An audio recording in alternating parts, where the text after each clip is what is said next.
My name is Ferlin Christians. Next to me is Mr. Dustin Davids, our procedural officer. Members, over to you for introductions, and then the members online, and then I'll give over to the AG and the audit committee. Thank you very much. Afternoon, everyone. I'm Leon van Wyk, a member of SCOPA. Good afternoon, everyone. I'm Benedict van Minnen, member of SCOPA. Good afternoon, everyone. I'm Peter Johnson, member of SCOPA. Afternoon, Nama French Mbombo Scopa. Members online? Good afternoon, Chair and colleagues. I'm Basil Petrus. Good afternoon, Chairperson Pat Lecker. Thank you very much. We're giving over to the AG and the audit committee for introductions. Good afternoon, Chair, members and colleagues. My name is Masikole. The surname is Velem.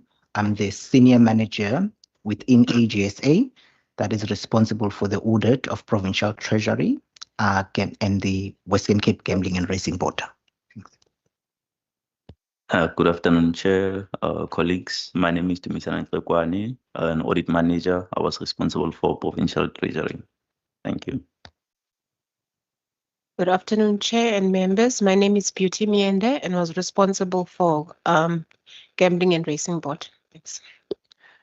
Good afternoon, Chairperson, members. I'm Tsepo Motlomi, Auditor General Office. Thank you. Good afternoon, Chairperson and honourable members. Andrew Davids, Chairperson of the Audit Committee. Thank you. Thank you very much. We're going to start with the department, Provincial Treasury. First, for the AG, thank you.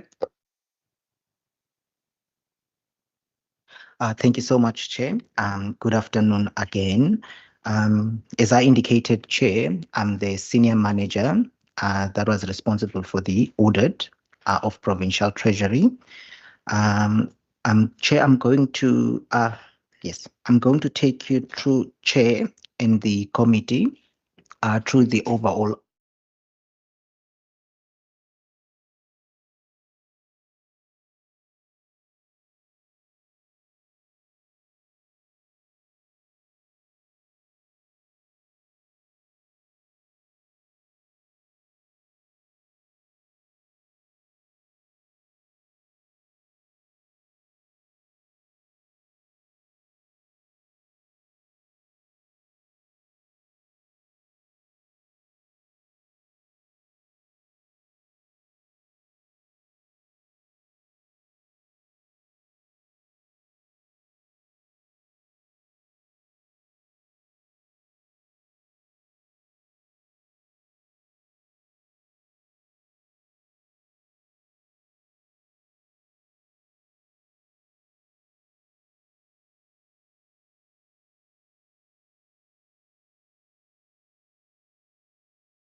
Good afternoon. We're going to start.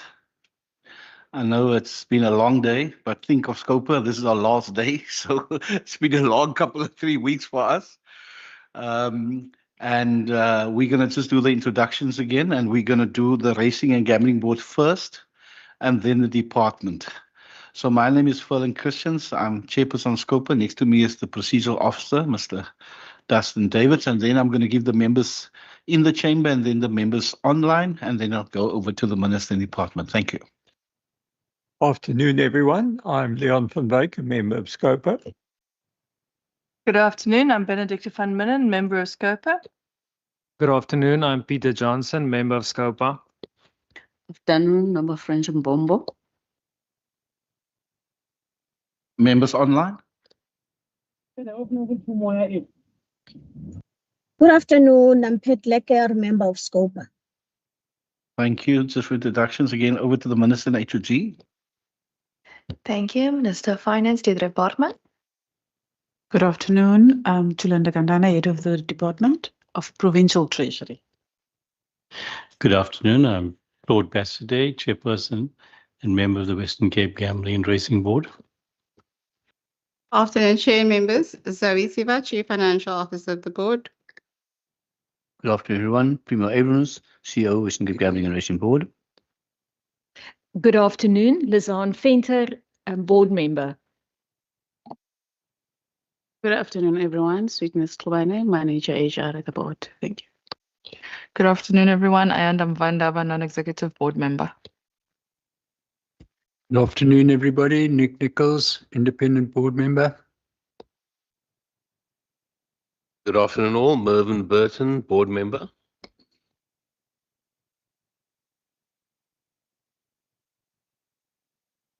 Good afternoon, everyone. Asogan Chetty, board member. Good afternoon, everyone. Mzigaba Solo, head of licensing.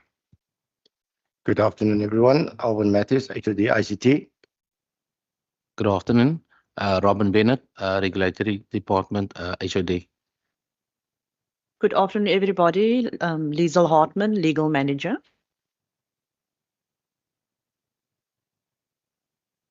We want the department, everybody to introduce them. Then you don't have to go back to introductions when we are done. So everybody, please. Everybody introduce themselves. No. Let me start.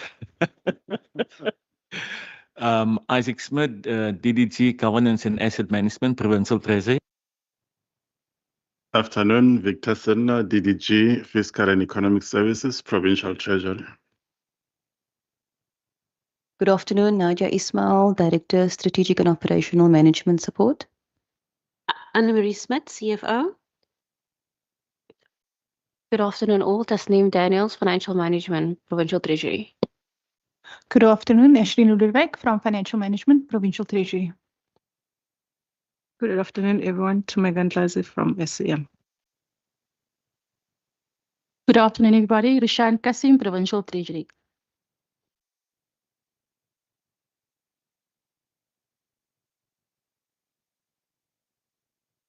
Okay, that's everybody, I think, now. Thank Good you. afternoon, Chair, members, Annalise Pick, Public Finance, Provincial Government. How can I ignore you? So what we're going to do, members, we're going to do the minister with introductory remarks, then the HOD, and then the chairperson, then we know that's done. Then we're going to go straight over to the Racing and Gambling Board, and then they will be excused, and then we will go over to the department. So members, we are going to hand over just to the minister, HOD and chairperson to do some introductory remarks, and then we'll go straight to governance. Thank you very much, Minister. Thank you, Chair. I'm going to check, do you want me to do introductory remarks for both or just the one for now? Okay, I'll do both. Just relating to the Western Cape Gambling and Racing Board, I'm not going to go into too much detail as I would love the Chair and CEO also to do some introductory remarks. Just that, you know, the board, part of its work is really to control and regulate gambling within the province, to make sure that we provide a stable, just, consistent and effective regulatory environment. And this is all in line with its mission to inspire public confidence and trust in an environment that's free from corruption and unlawful gambling and betting activities, and contribute to the economy of the Western Cape in an innovative and socially responsible manner.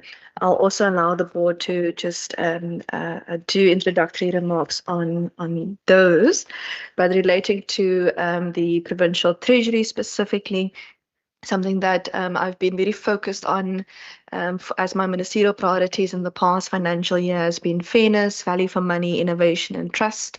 We've been really working hard on focusing on supporting long-term financial sustainability. The Provincial Treasury published 3 major research publications. The PERO and the MERO are the ones that most people know about, but also for the first time ever, we published the Local Government Budget Performance Review, and we're hoping to build on that with the years going forward.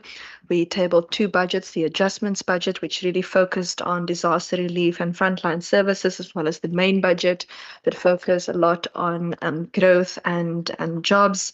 We all know it's been a difficult budget year nationally with the retabling as well. And we also had interventions in 3 municipalities. Beaufort West moved from stage 1 to stage 2. Canaland, at the time of the period under review, we developed and adopted Section 154 support plan, and we helped them with subsequently completing their financial recovery plan. Theewaterskloof, at the time, we provided urgent support in order to restore financial order, and subsequent to the financial year, we were able to conclude a financial recovery plan with that. We're also very proud of the clean audit status, and both the Western Cape Gambling and Racing Board got a clean audit as well as ourselves. And in Provincial Treasury specific, this is our 12th clean audit, so it's an exit dozen for us. We've lobbied for updates to the provincial equitable share in order to, and you would see in the main budget that additional funding based on that outcome has flowed, and we continue to argue for fairer allocation of our national resources. We've supported departments with securing national infrastructure funding through the BFI facility. So I just want to say both to the Western Cape Gambling and Racing Board that has brought in additional funding in terms of taxes for our province into the Provincial Revenue Fund, which was again put back into the budget process in the year under review, as well as the Provincial Treasury for the work that they've been doing. Just really thank you so much. And we look forward to expanding more upon the work that we've done with the committee members. Thank you so much. HOD. Okay, HOD. Thank you, Chair. Thank you, Minister. The only thing that I can add for the Provincial Treasury is the fact that we are the smallest outfit in South Africa where treasuries are concerned. 200 for the period under review, 245 people. We managed and influenced budgets of over 200 billion rand. And I think it is indeed a solid governance foundation that we want to continue to build on moving forward. Thank you, Chair. Thank you very much, the Chairperson of the Racing and Gambling Board. Thank you, Chairperson, honourable members. On behalf of the Western Cape Gambling and Racing Board, we have pleasure in presenting our annual report for the 2024-2025 financial year. Just to sketch that, the board is governed by an executive board consisting of 7 members, and we are presently fully constituted with 7 members. As the Minister alluded to, our mandate is essentially to regulate gambling, inspire public confidence and trust, contribute to the economy of the province, and address the risks and dangers as a result of gambling. We submit that the annual report affirms our alignment with government priorities and our commitment to prudent financial management and responsible stewardship of public resources. We are pleased to report a clean audit outcome. Thank you. Thank you very much for those opening remarks, members. Just remind you that when you ask the question, please give us the page number so that we can assist. So we're going to do governance of the Racing and Gambling Board, and governance is from page 48 to 71. Members, is there any questions on governance?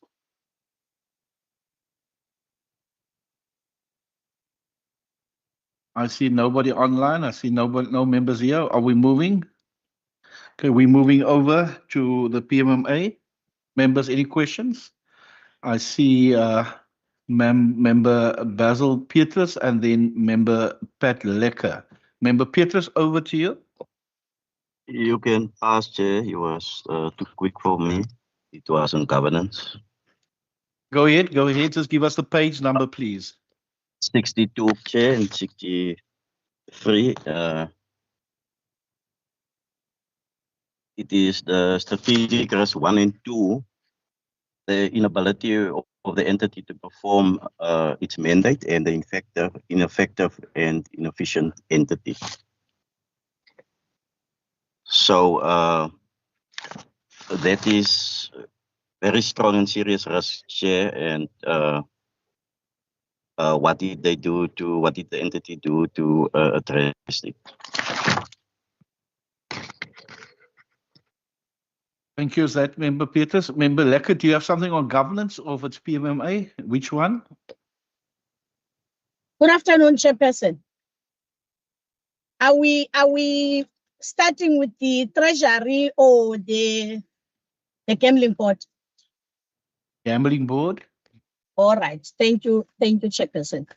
Chairperson, on page 68 to 69, there's been mention of clean audit with no material findings on performance or compliance, but internal audit identified some weaknesses, particularly in procurement and finance capacity. A quick one, Chair, how is the board addressing internal audit findings, especially regarding the procurement and finance capacity? I'm making reference to this because earlier on, there was also mention of this by the AG's office. So can the department, Ahmed, can the Gambling Board take us through how this is going to be attended to? Thank you. Thank you very much. Chairperson, you must just direct whoever's going to ask the question. And Minister, you can chip in whenever you want to. Thank you. Over to you, Chairperson. Thank you, Chair. Just on the inability of the entity to perform its mandate, one of the major risks was the board members' appointments, which sometimes expired, and we were risk of quorum. And given the way in which the board is structured, decisions, for example, licensing decisions must be taken by the board. We've dealt with that, I think, quite effectively, and hence one of my opening remarks was that we are now fully constituted as a board. The other big challenge we have is staffing. We have done a review of the staffing requirements, but there are a number of vacancies which we are working on. A challenge is, though, the remuneration structure, which is not very competitive. But we are implementing other controls in terms of outsourcing, in terms of contract employments, etc. But we hope to fill those vacancies as soon as we can. May I ask Ms. Siwa to just add to that, please? Chair, thank you. To the members' first question, I think the mitigating controls are actually included on page 62 and 63. So the chair has, for example, addressed the appointment of board members. So if the board does not have 5 out of 7 board members, it means that there's no quorum and the board can't resolve on any resolutions. If you look at SR2 as an example, ineffective and inefficient entity. So what we do is, for example, we have an adequate budget process where we do resource planning. We also attend conferences and training to ensure that our staff is adequately trained to perform the mandate of the board. So in terms of the members' question, I think the mitigating controls are included on page 62 and 63, Chair. And then if I can speak to Member Pat Lekker's question on the internal control deficiencies. So member, we basically deal with it the same way in which we deal with external audit findings. So when the internal audit firm identify findings, we also, the board will then have an opportunity to respond to say whether we agree or disagree with the finding. when there's agreement, sometimes not, we will include that in our, we have an audit matrix. So we will include the audit finding, internal and external, and that is being monitored on a quarterly basis to see where are we in terms of the implementation of any recommendations. In terms of your question, in terms of the resource constraints in the admin department, I think that is for the board as a whole. So I think the problem is when the board was established, it was classified or identified as a small public entity. And with the growth in the industry, it was a small entity at the time, but as the industry, the growth in the industry, our staff complement has not been adjusted. So it's not only in the admin department that we have resource constraints, it is in the entity as a whole. And we are currently working on addressing those issues, member. Thank you. Thank you very much for the replies. Members, is there follow-up on that? Can we move on to the PFMA compliance report? I don't see any hands for follow-up. So we're moving over to the PFMA compliance report, and that is from 80 to 85. Members, is the questions?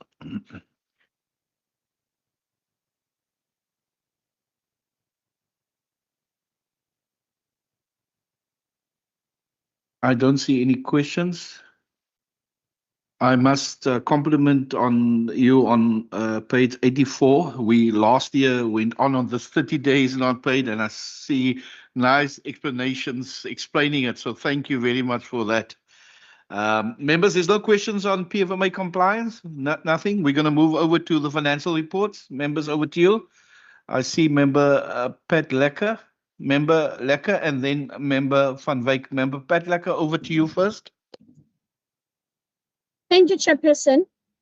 Page 80.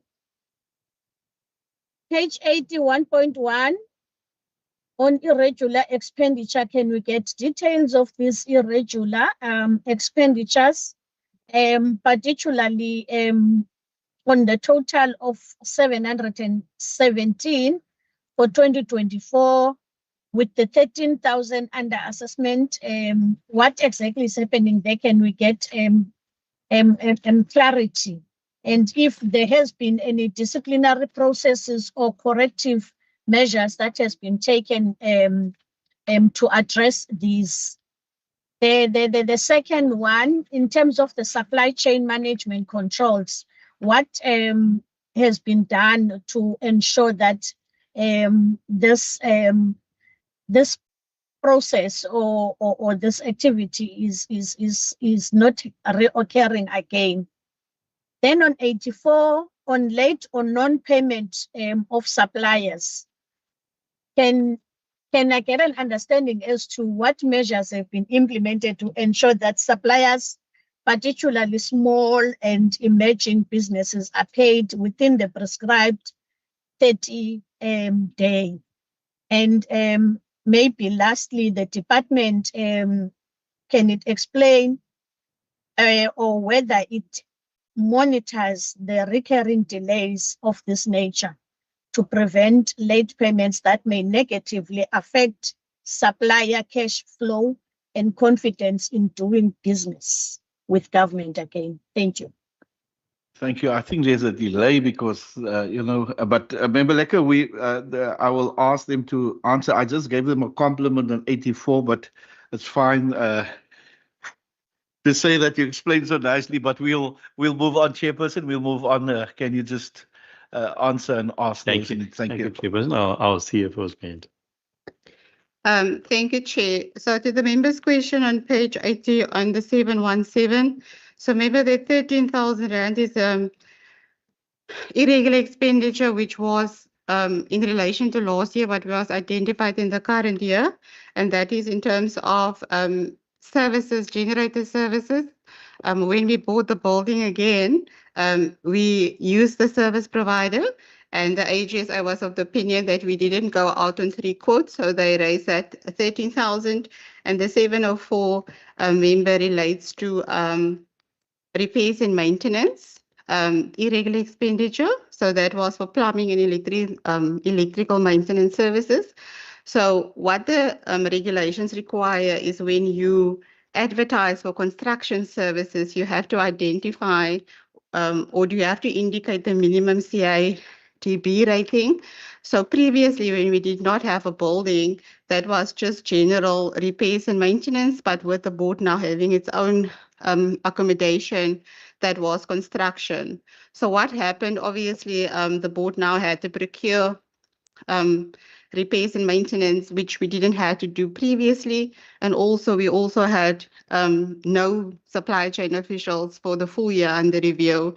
And that obviously led, not obviously, apologies, led to the incurrence of irregular expenditure. We have now appointed 2 supply chain officials. We are working on compliance control to see that, for example, whatever transaction we incurred, we can check off to say, obviously say, yes, you complied, or Zoe, you're supposed to do A, B, C, and D. So that is in terms of the supply chain controls, same as what I've previously indicated. So this will also be monitored on a quarterly basis by the audit committee and the finance and IT committee to see the progress that has been made. And remember, then obviously we will then implement the recommendations from the AGSA or internal audit to ensure that we do not, that specific non-compliance does not reoccur. Remember, the 717 is still under assessment and determination, which means the process has not been concluded. We are taking it to the Finance and IT Committee in November's meeting, and then the board will then make a determination as to whether there's any disciplinary processes to follow in that regard. And then the member's question in terms of the payment of suppliers. So remember, we don't wait 30 days before we make payment. As soon as services have been delivered or goods have been delivered, services have been rendered, we pay when we receive the invoice. So those instances, we have indicated that there were 14 invoices in the year under review, which was paid outside of the 30 days. And we have indicated the reason for that. For example, we were waiting for suppliers to confirm their bank confirmation, clarity on pricing, etc., etc. So the board pays most of its suppliers within 30 days. And when we do not pay within 30 days, it is based on information that we require from the supplier. Thank you, Chair. Thank you very much. Is there any other questions or follow-ups? I must just wait for 1 second, otherwise they take me back. Okay, we're going to move over to financial information. Member Van Wyk, over to you. Thanks, Chair. I'm just following up on receivables. I noticed that the AG has made some mention on collection of debtors. If I look at the financial position on page 96, there's reference there of receivables from non-exchange transactions of about 62 million rand, which to me appear to be the taxes that then get passed on through to provincial treasury. And then there's about just less than 1 million rand from other transactions. Am I understanding it correctly that the taxation gets obviously gets remitted to you on a pretty regular basis? It looks like it might be a little bit under 2 weeks worth of taxes, because your monthly must be around about 145 million, I guess. So if you're 62, it's just less than 2 weeks worth. So what is the sort of standard practice there in passing those taxes through? And then under the other receivables, there do seem to be, that is also on page 96 under, it cross-refers to note 5, which is on page 118. There do appear to be some smallish amounts that are outstanding for 30 days and longer. So perhaps just some clarity there. I just want to get into perspective the AG's comment. Thanks. Members, is that all the questions on the financials? Chairperson, over to you. Thank you, Chair. So Member van Wyk, so the first question on the taxes. So we have bookmakers that pay taxes on a weekly basis. And then you have your casinos, your LPMs and totalizator, they pay, and LPM operators that pay taxes on a monthly basis.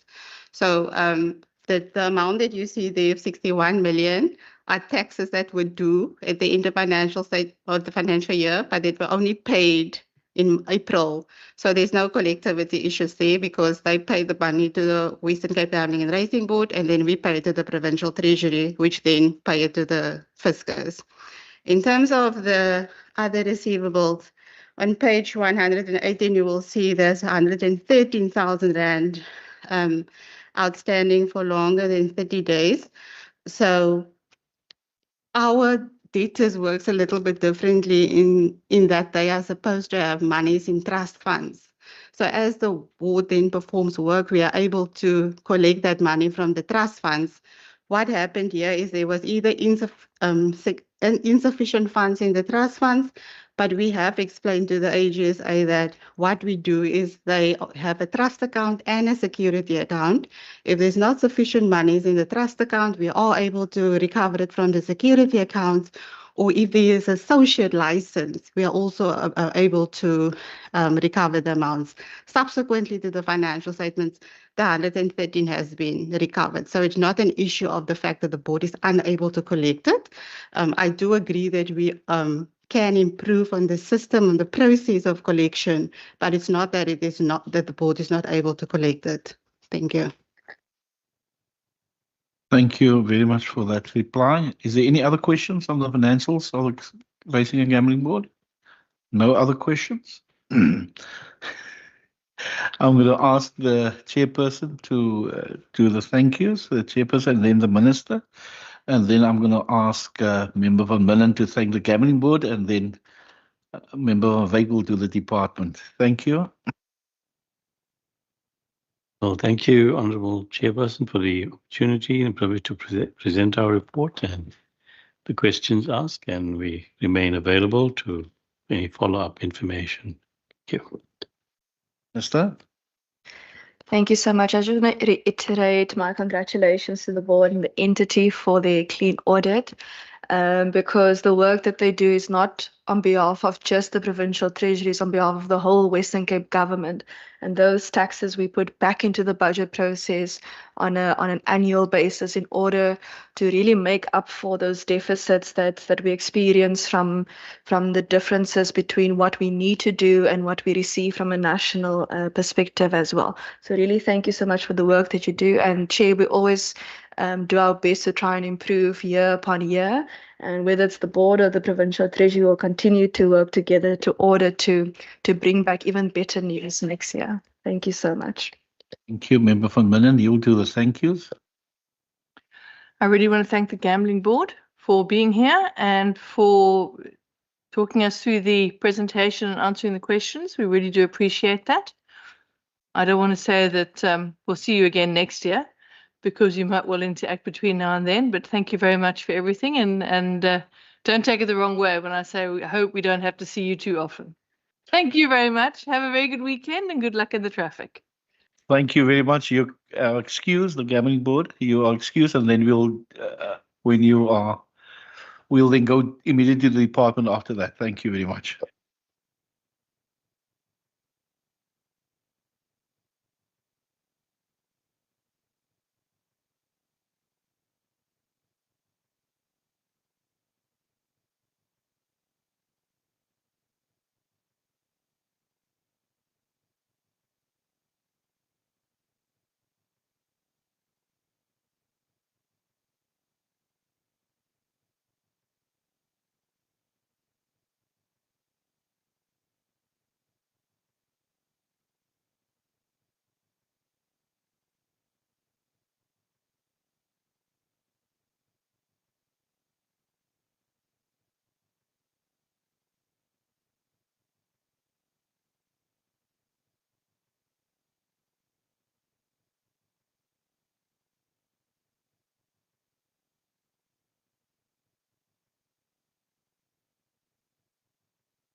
Thank you very much. So we've done all the introductions and we can go straight into governance for the department.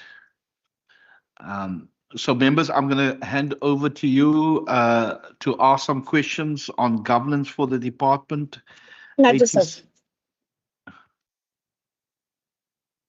Page 87 to 110. And then I see member Basil Petrus and member Lekker. I see you unmuted. Do you have a question? No, my apologies. Okay. Thank you very much. Member Basil Petrus, over to you. Thank you again, Chairperson. Chairperson, on page, my apology, page 91. The second last bullet, it is mentioned that uncredible other response and No, we couldn't hear you at all, Member Petrus. Member Petrus, just one moment. We could not hear that question at all. We could not hear the question at all. results into substandard and poor quality. What did the department?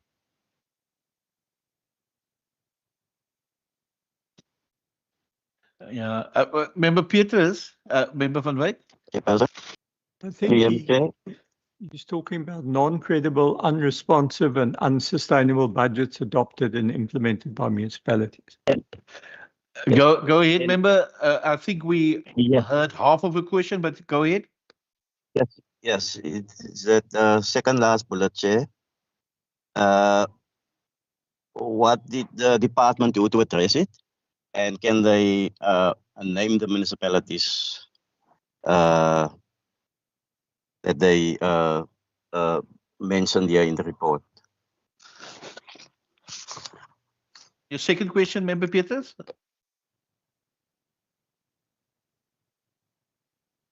We can leave it for now, Chair.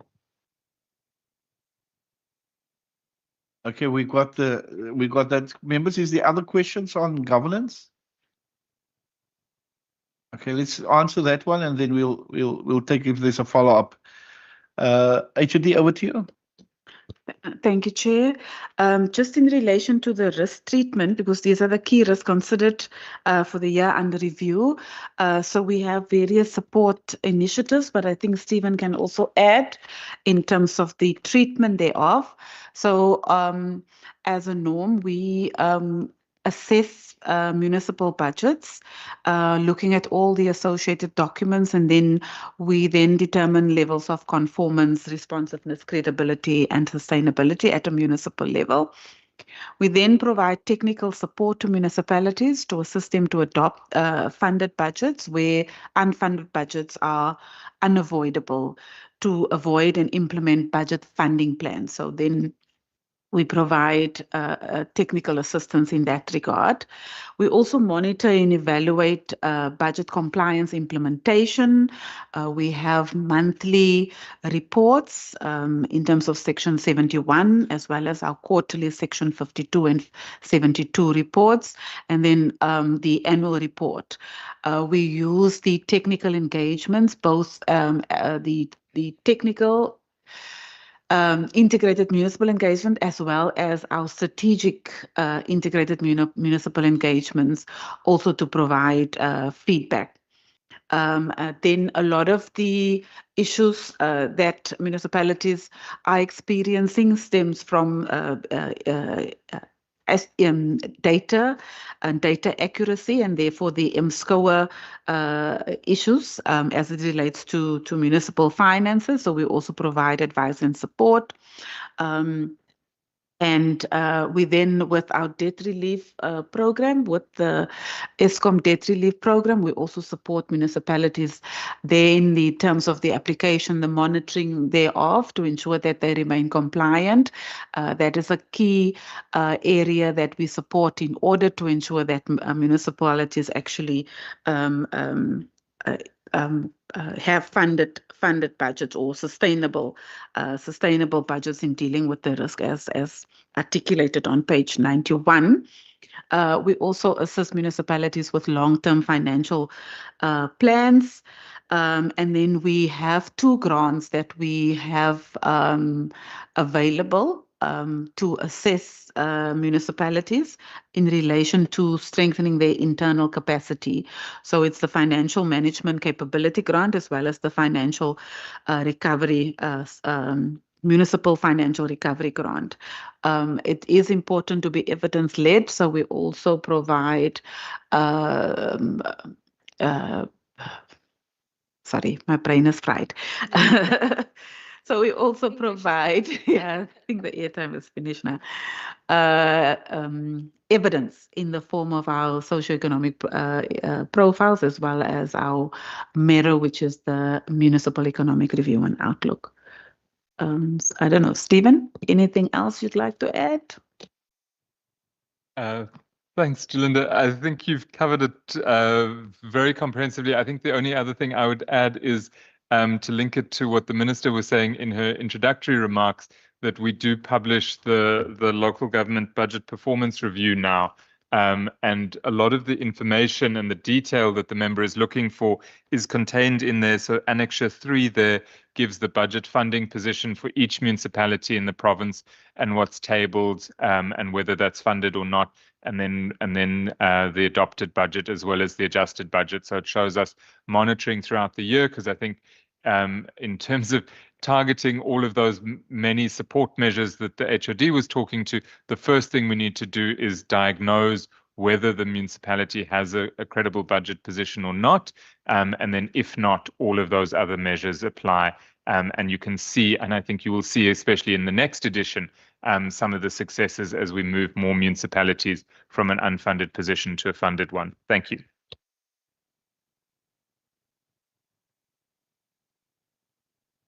Stephen, can you just add maybe to the unfunded ones, the names on that annexure? Or yeah, thanks. Okay, let me do a roll call of the names. So the unfunded budgets in the 2024-25 financial year, the adopted budgets were Matsikama Municipality, Theewaterskloof, Kannaland, Knysna, Lanesburg, and Beaufort West. Thank you very much for that. If I can just ask one question, it is page 92 with the population growth. That I think is a key emerging risk. How do you deal with that? And secondly, I can remember the minister last year about staff fatigue, and of course you covered some vacancies, and how's that going along? Because that was a major, I don't see it in the risk, or that's a good sign. I don't know if I've missed it, but maybe the minister can just elaborate on that as well. Thank you. Thank you so much. Oh, sorry. I gave you the go ahead. Thank you. I'll start with the staff fatigue one, and I'll also just ask the team to come in with this one, and then I'll end off with population growth. So even though we've made progress on our structure, but we've also even made further progress on our structure even beyond the period under review. So for example, under the period of review, you would see that both DDGs are acting, but you will see behind me both DDGs are permanently appointed. We have also appointed our local government revenue and expenditure. I think that was group 1. That was a few 2 or 3 months ago that was appointed on our staff structure. So those were 3.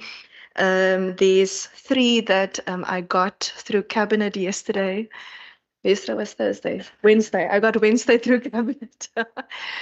So hopefully if those particular persons accept, then you'll see that there's another 3 on our structure that is being filled.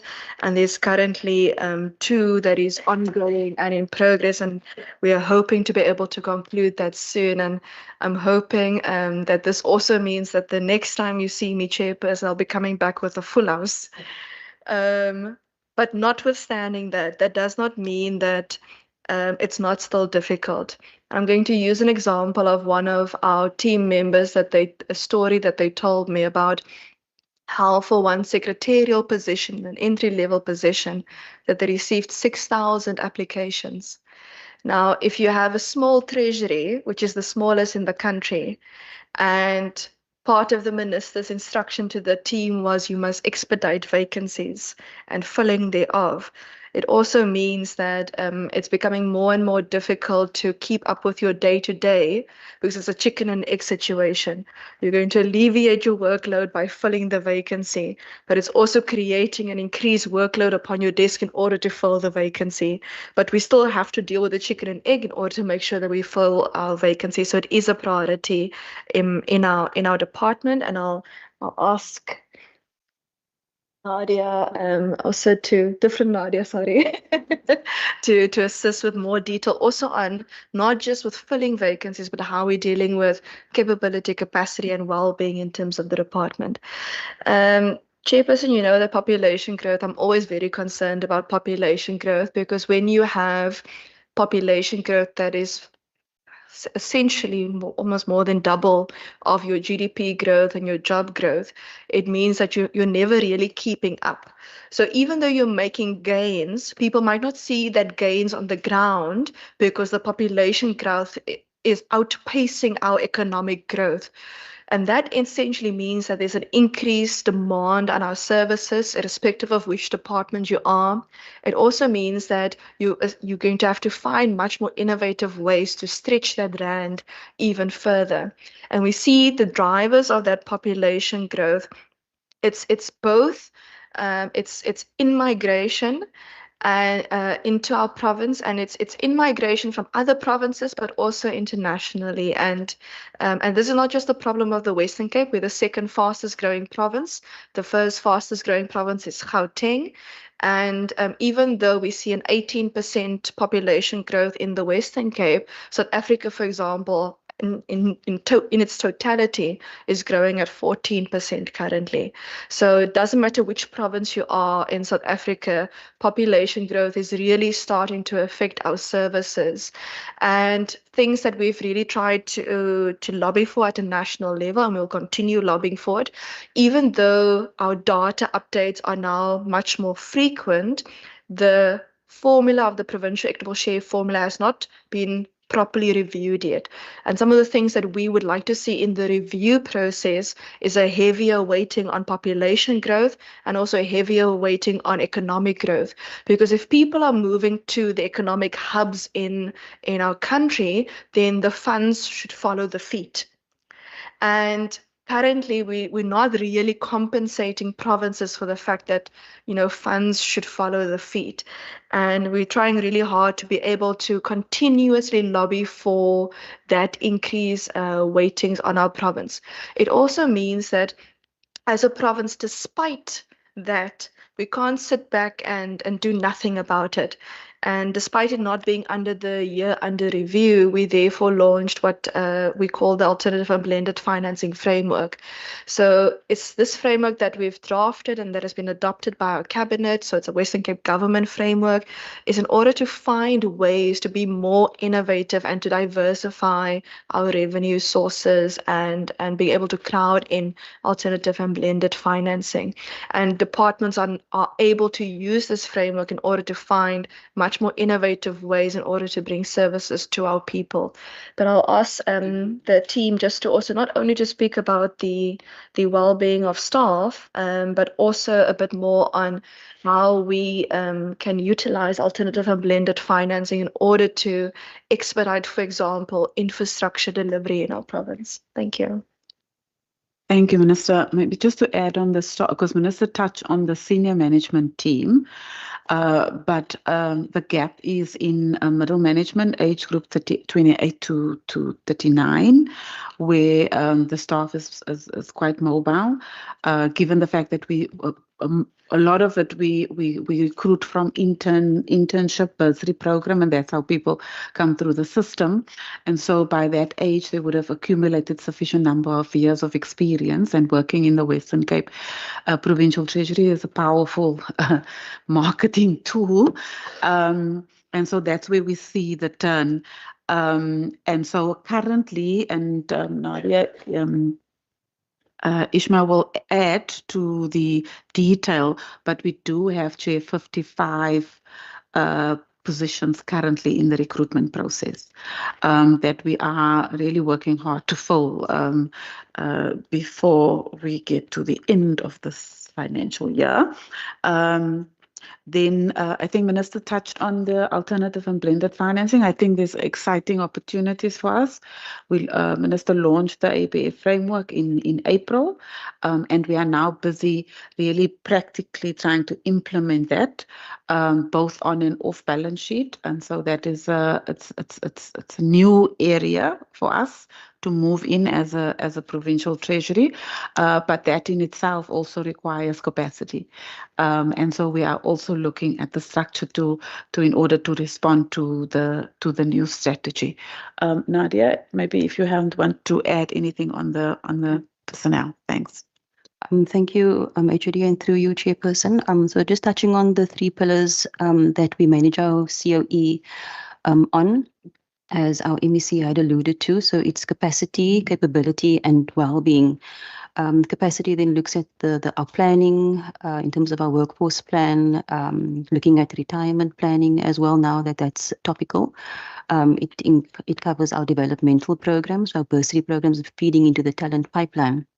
Our capability looks at our leveraging on technology to automate systems and to free our staff members from manual work. But the most important pillar in response to your question, Chairperson, is the well-being pillar.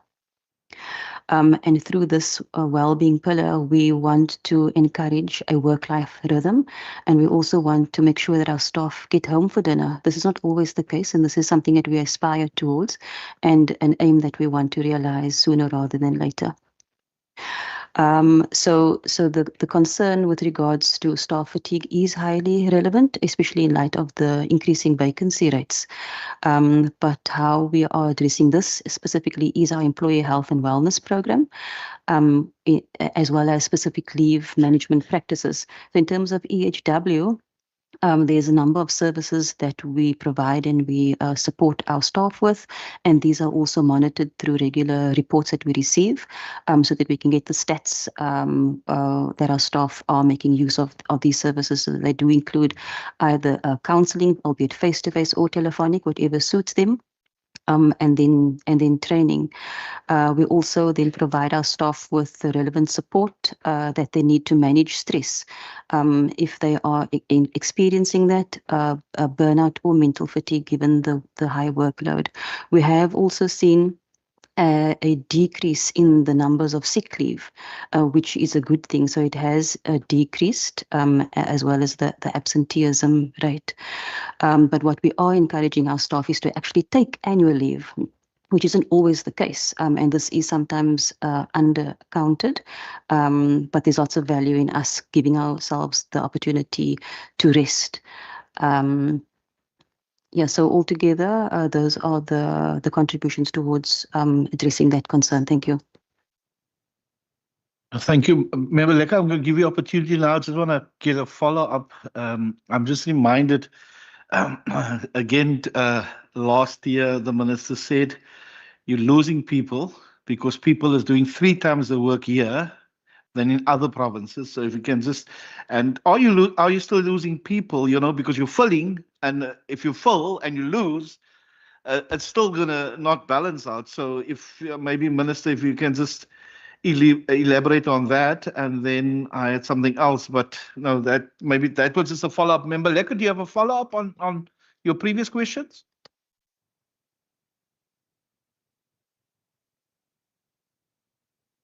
Member Lekker, I can't hear you.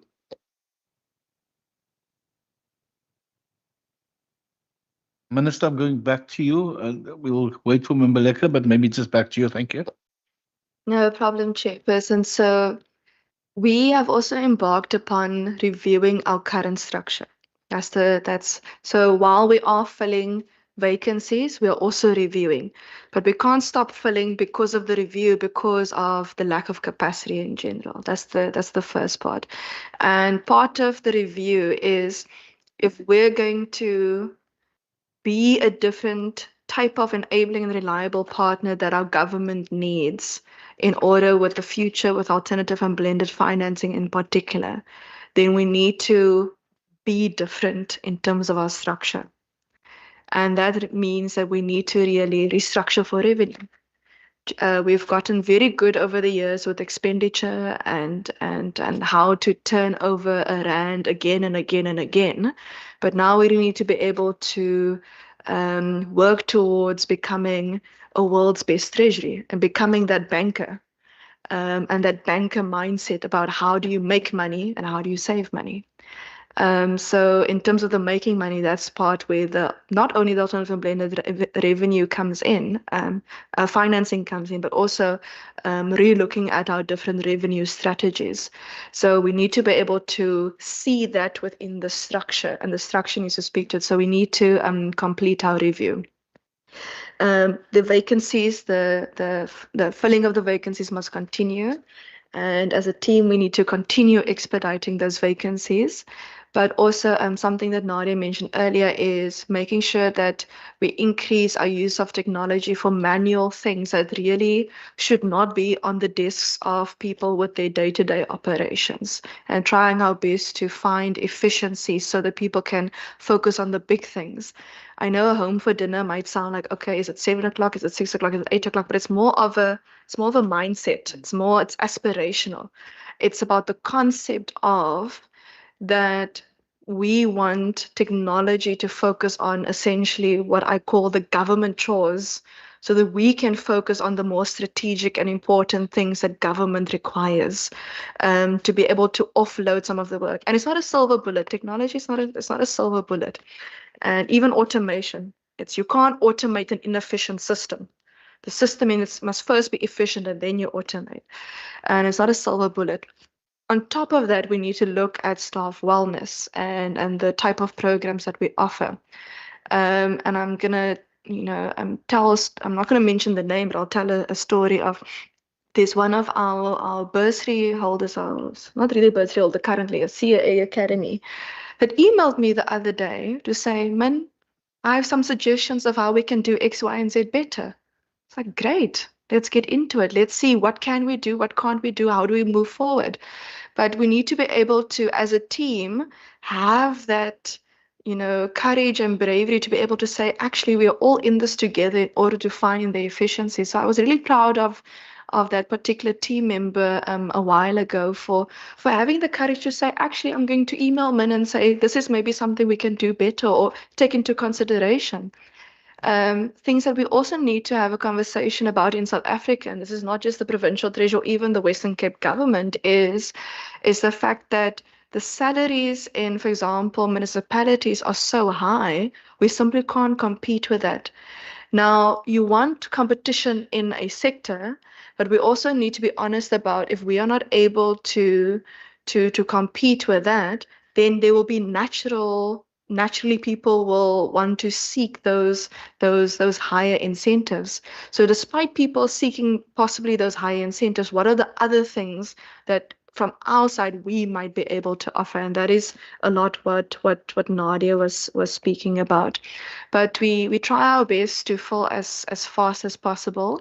And it's not easy at times. It has a toll on people. But how do we able to really use that technology, use automation, and now with the adoption of the AI framework by the Western Cape government, how can we utilize AI in order to maybe help with things like expediting HR matters even? Thank you, Chair. Lekker, are you with us?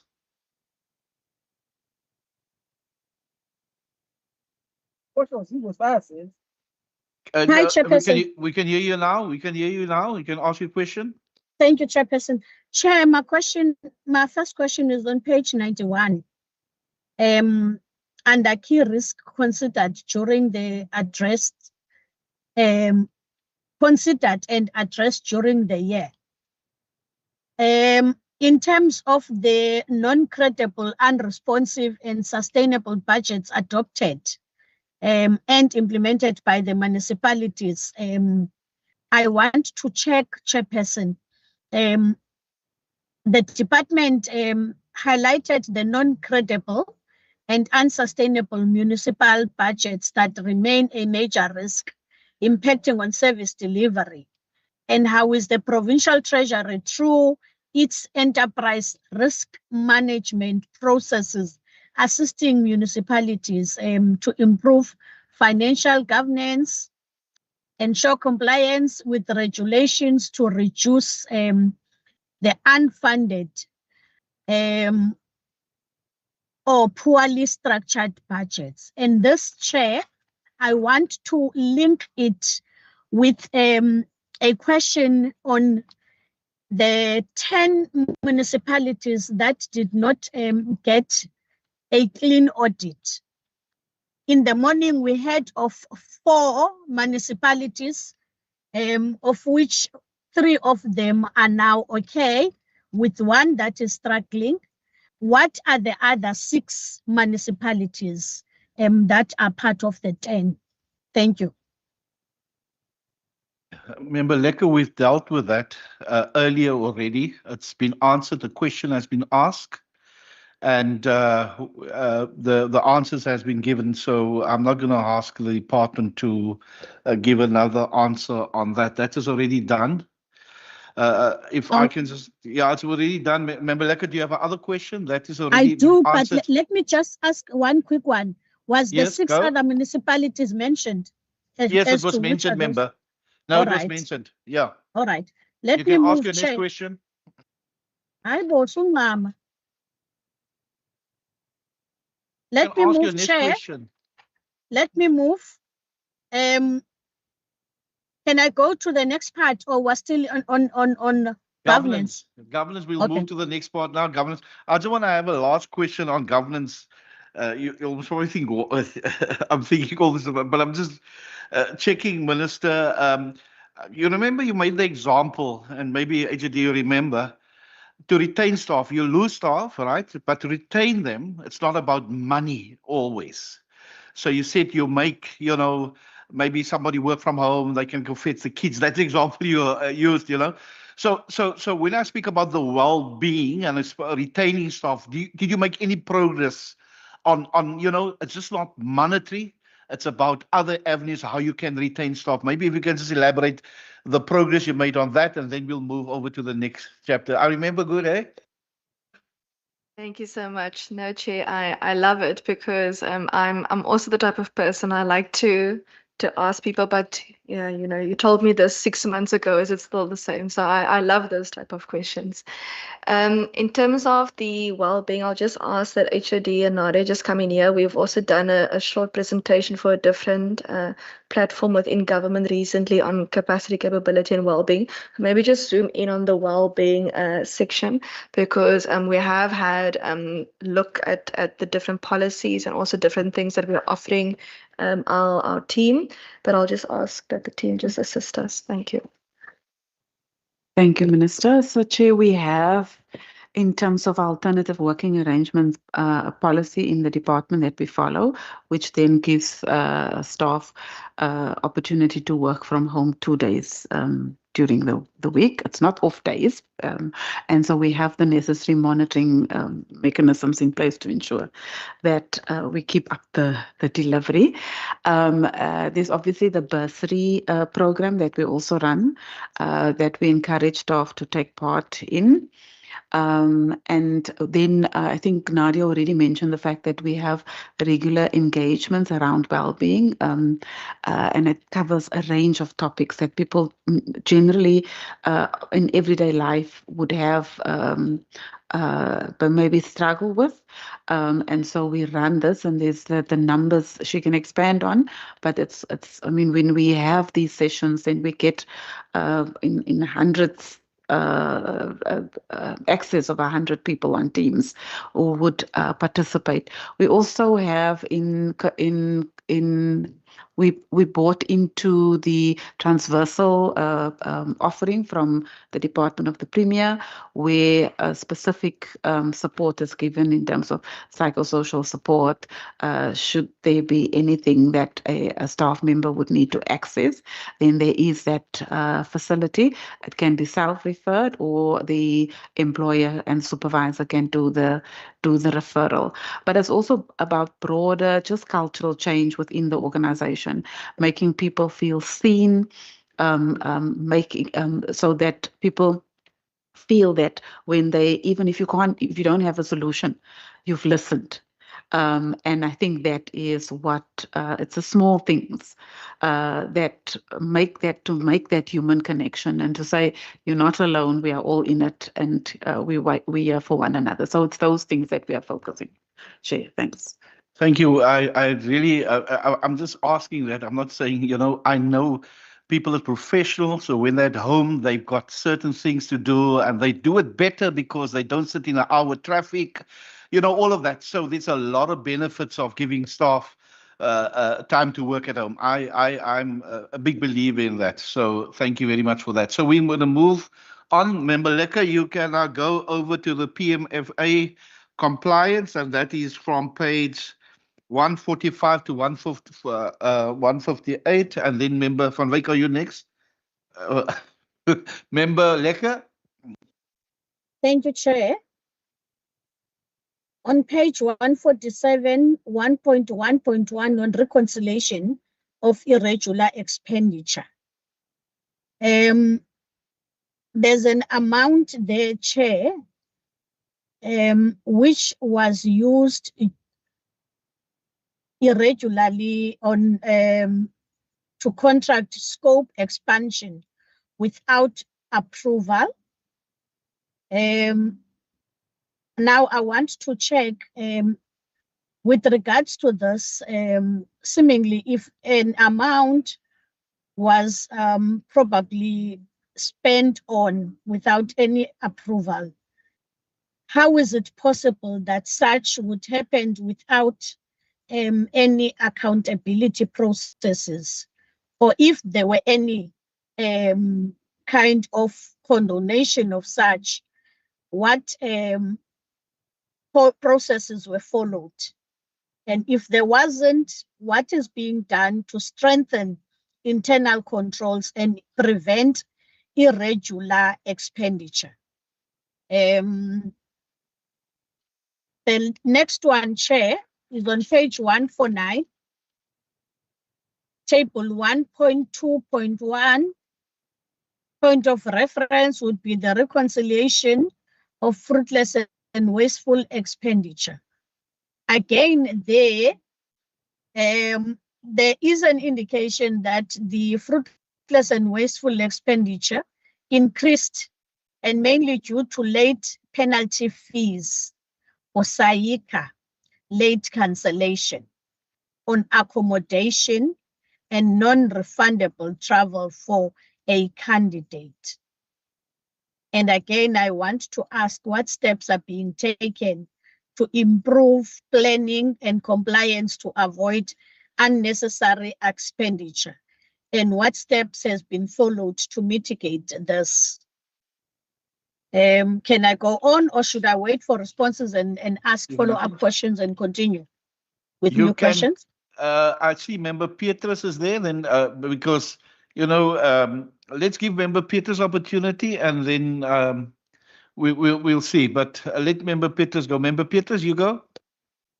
Thank you, Chair. Pages 151, 153, and 197. There's an increase in laptop and equipment theft. Is this now under control? Your connection is very bad, Member Petrus. Your connection is extremely bad. I don't know if the department got that. Oh, they're nodding heads, so maybe they have it. Okay, well, let's give the department, and then I'll just come back to the members after that. Thank you very much, HOD. Good afternoon, and thank you very much for the question, Ms. Lacker. So with regards to the irregular expenditures, specifically the 43,000 rand, as indicated in the annual report, it was an increase of the scope of 2 contracts.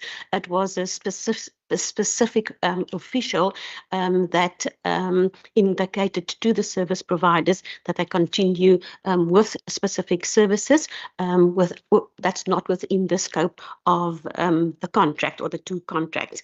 Unfortunately or unfortunately, this was only picked up after the official has left.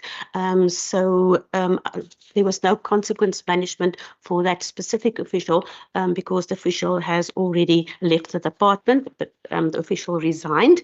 What we do, and obviously that's then a human behavior. What we have in place is we've got what we call a accounting officer system that indicates all of the rules and norms and the standards for supply chain management. We do have developed an online training on the AOS. We try to make it compulsory for all officials because it's not only the officials within supply chain management that deals with supply chain management. It is every official within the Treasury and every department actually that needs to know all of the supply chain management processes because in some or other case we need to procure goods and services. We also obviously if it's internally, we have compliance checklists, and we also have what we call pre-audit and post-audit that's done by our internal control unit that just ensures compliance. Obviously, we there was no loss, and we have received the services.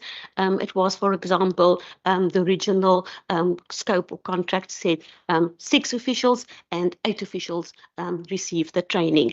So we did get the value for money, but unfortunately, if you look at the definition of irregular expenditure, it was not, the supply chain management process wasn't followed.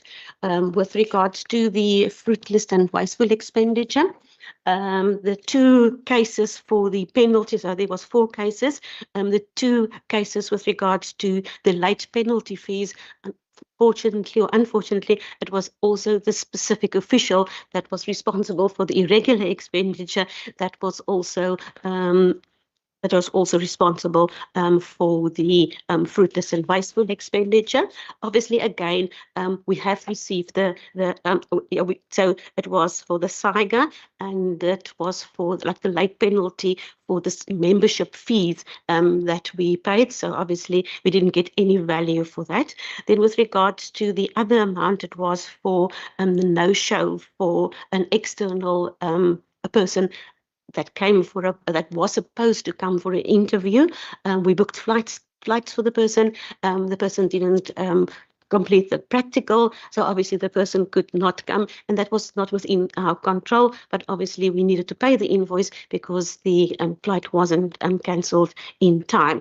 So those were the fruitless and wasteful cases that we have experienced during the financial year. Maybe just to say that all irregular and fruitless and wasteful expenditure was picked up by the department and not by the AG. So I'm very proud of the team that did that. With regards to, I think, Ms. Lacker, if I heard the question correctly, with regards to the losses of the laptops, so we had a number of thefts of laptops. Some was specifically from the offices, and the others were while the staff were traveling with their laptops, specifically because we now do have an alternative working arrangement policy. People need to take the equipment home to be able to work from home. Some travel by car, some travels on public transport. So there were a number of losses with regards to the laptops, theft of laptops. What we do then is we do a thorough investigation. We also contact legal services. We get a legal opinion. Depending on the circumstances, either we write off the entire amount as a debt, as a loss, or otherwise, in some cases, yes, we do also recover the amount from the official, depending on the circumstances. But each case is obviously evaluated, taking the circumstances of the loss into consideration.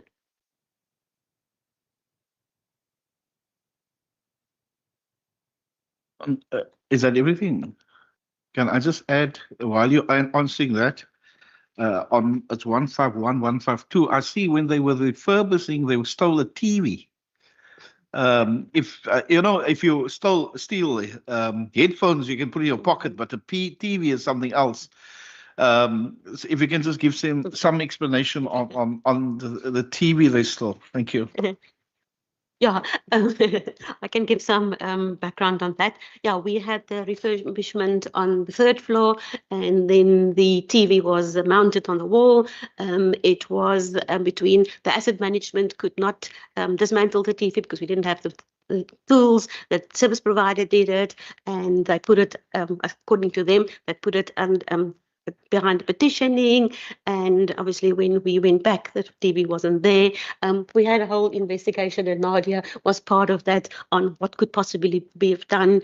And obviously there was no indication, and we have indication of where and how the TV went missing, or how it was taken out of the building. And subsequently we have written that amount off as well. Yeah.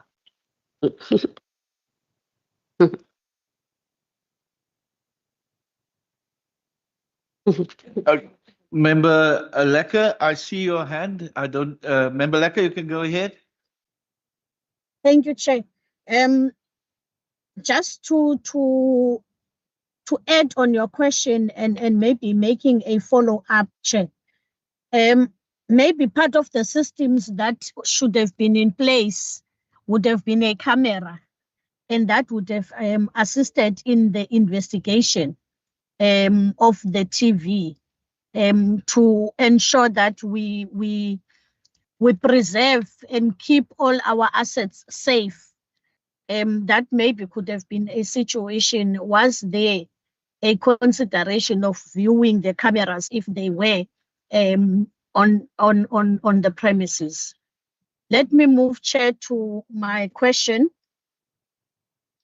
153, under supply chain.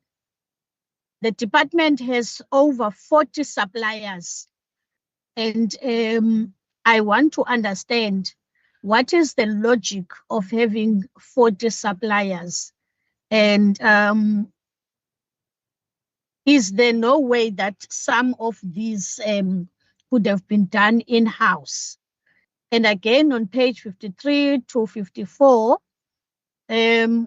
what has been done to build an internal capacity to reduce the reliance on consultants for core functions like analytics, research, and ICT projects? Thank you, Chair.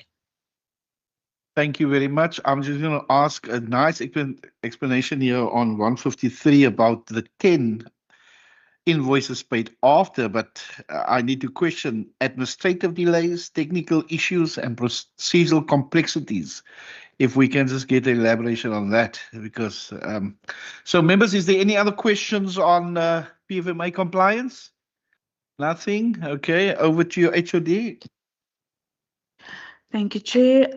Firstly, to Member Lekker, and I think the team will have the detail, but where we can reduce the number of contracts that we go out on, we have done so, and I think Minister in her opening remarks referred to the Provincial Economic Review and Outlook. We used to outsource that, and we brought it in-house. We are currently still outsourcing the Municipal Economic Review and Outlook, and the intention is in the 2025-26 financial year that we will also bring that in-house. I think one needs to some of it, it's obviously we don't have that type of capacity, so we will need to, but also where, especially in terms of the research, as we build our own capacity, that's also how we will be less dependent on having to outsource some of the work that we are doing.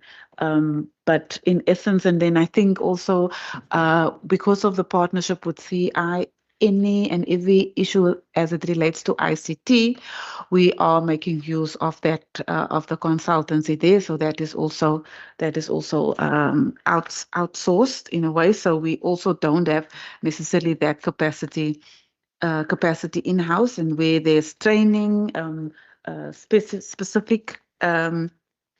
Especially in terms of support for municipalities, that's also where we would outsource some of the work to that.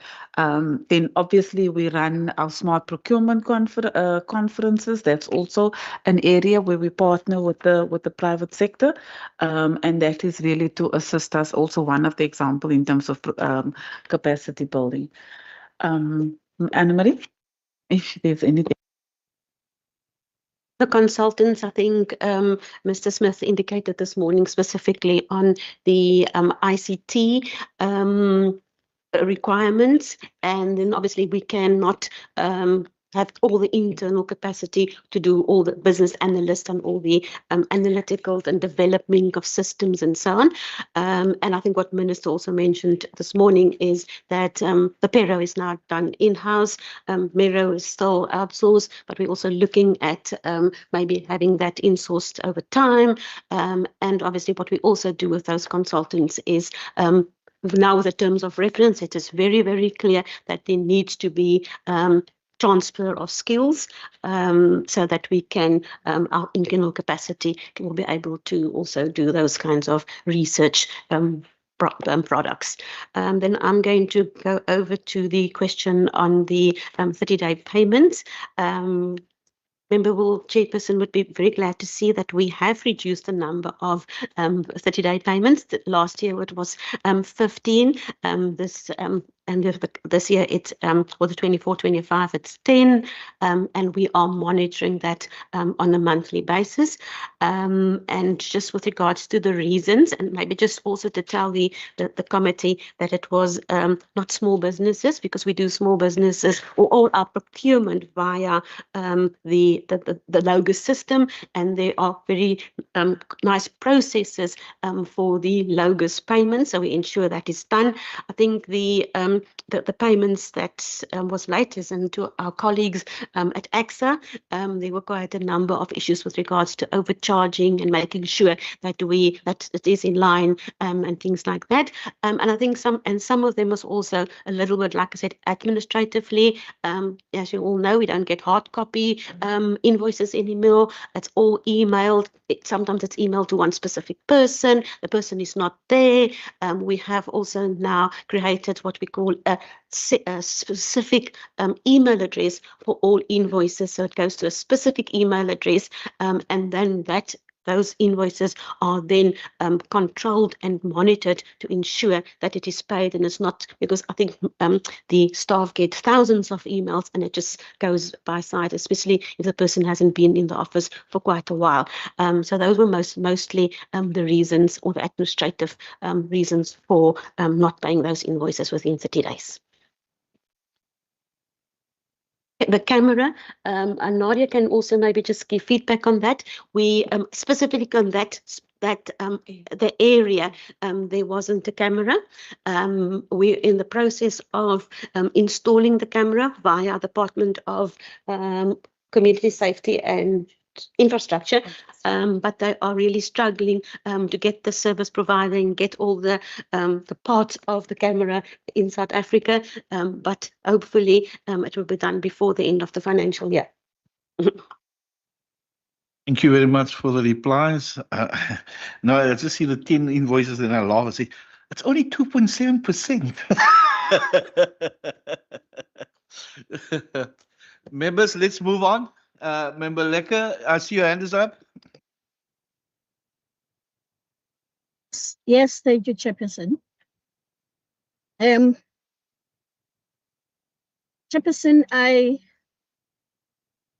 This is just an afterthought, but I will make a reference to it. The issue of recovering debts.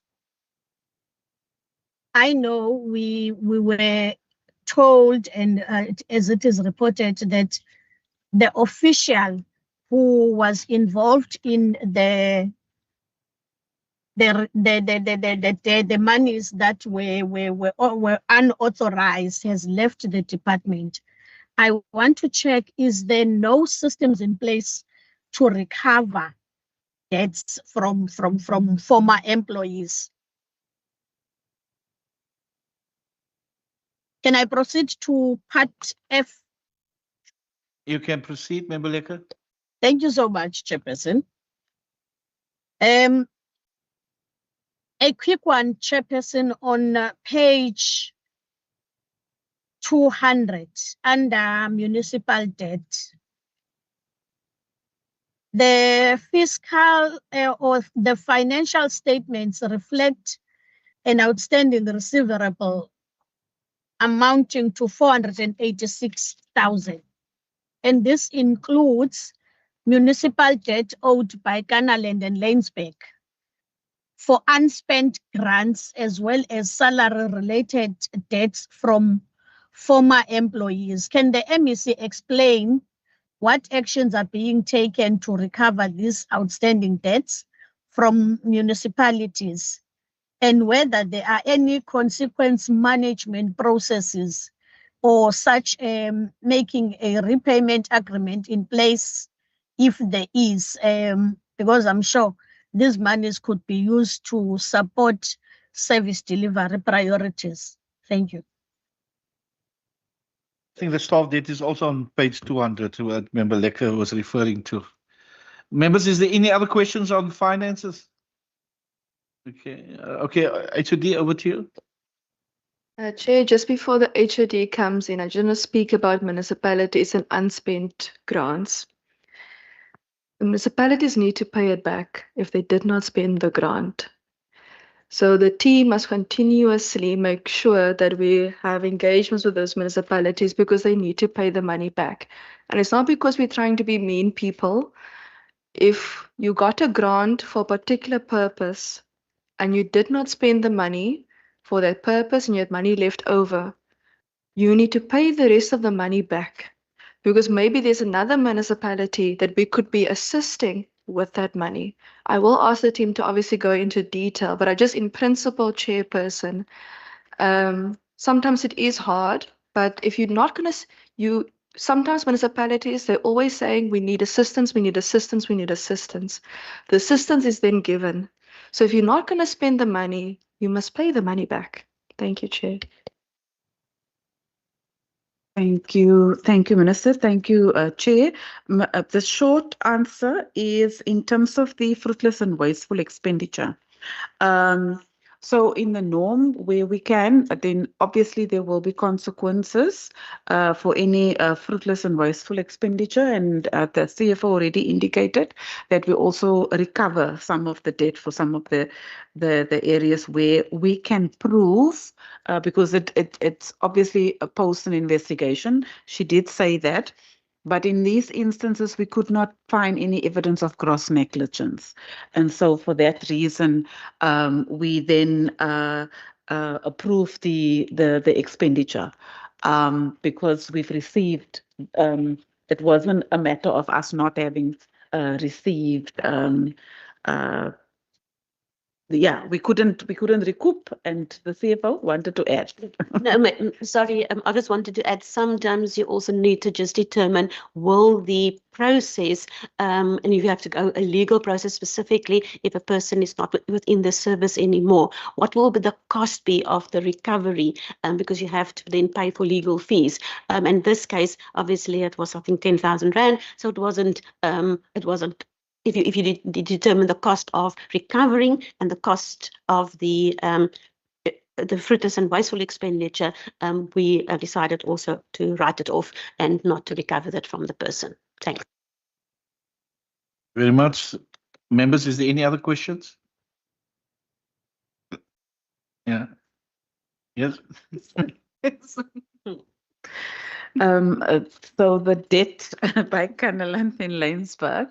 I think it would be interesting if we can withhold the, we unfortunately don't have the tool in terms of what National Treasury does in withholding the equitable share.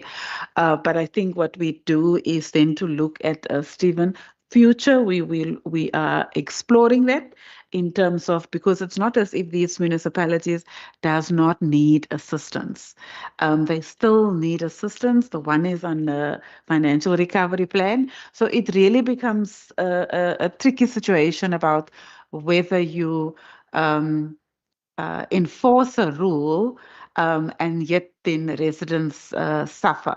But the rule is that they have to repay. Yeah. Members, is there any other questions? Is that it? I'm going to ask the Minister and HOD to do concluding remarks, and then the chairperson of the Standing Committee on Finance is going to do the thank yous for on behalf of the committee, because I see this morning you took everybody's hands. He's such a gentleman, so he's going to go do a good word on behalf of the committee. HOD Minister, over to you. Thank you, Chairperson. Just thank you to yourself and the support staff and the members for all of your questions. It's always wonderful to be able to, year upon year, being able to sharpen one's pencils. To the department and HOD especially, you know, we spoke about the year under review. But this year has also been a very difficult year with the uncertainty with the national budget process. And it's been a very difficult increase of the workload on the team. So we take these questions very seriously when we talk about things like well-being, like capacity, like capability. But I just want to say thank you. I mean, 12 clean audits is not easy. It takes years and years and years to build on good governance and to make sure that you're able to really stretch every rand. And then on top of that now to embark upon a different type of journey towards revenue, towards alternative and blended financing. It's not easy. But thank you so much to the team, to all the late nights, and we hope to come back better next year. Thank you, Chair. Also to the team, we have had our celebrations internally, but also to our partners in combined assurance, because we surely, in terms of all our partners as it relates to combined assurance, they help keeping us on our toes. So a special word of thanks also to them. I see it's only AGSA that's still around. The others have left us. But also to the committee, thank you so much. We really take your guidance to heart. Thanks. Member van Wyk. Thank you, Chair. Yes, I would certainly like to congratulate and thank Provincial Treasury for all of your good work that you have shown us here. Thank you for the clean audit. Thank you for the detailed annual report. I really think you provided a lot of explanation within the annual report. And I think what is very evident is all the excellent work that you're doing in relation to the departments within the provincial government and the new territory that you're getting into, the alternative and blended finance area, the programs that you're working with in municipalities that were set out very well within this annual report, and the quality reports that you are delivering.